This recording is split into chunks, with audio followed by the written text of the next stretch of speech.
శ్రీమాత్రే నమః. శ్రోత మహాశైలకు, ప్రేక్షక మహాశైలకు అభివందనములు.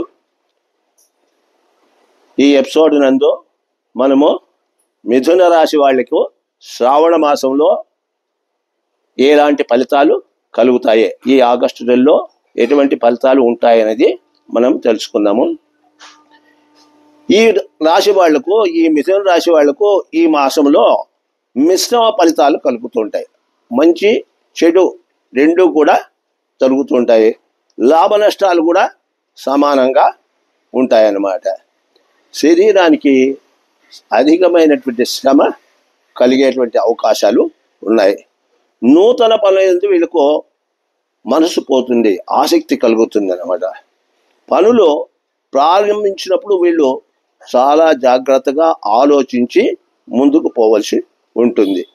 ఎందుకంటే మంచి చెడ్డలు దాంట్లో ఆ పనిలో మంచి చెడ్డలు విచారించుకొని ఆ పనిని మొదలు పెట్టుకోవడం శ్రేయస్కరంగా ఉంటుంది. ఎదుటి వారి సమస్యలను కూడా వీళ్ళు పరిష్కరించుతారనమాట.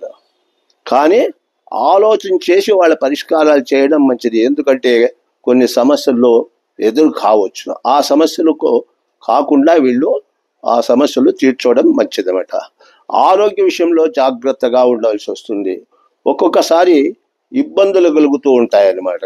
కావున వీళ్ళు ఈ మాసములో, ఈ శ్రావణ మాసం ఆగస్టు నెలలో వెంకటేశ్వర స్వామిని ఆరాధించడము, ఆయన్ను దర్శించడము, ఆయన్ను పూజించడము, ఇటువంటి పనులు చేస్తే ఈ రాశి వాళ్లకు శుభ ఫలితాలు కలగబోతున్నాయి. ఓం స్వస్తి.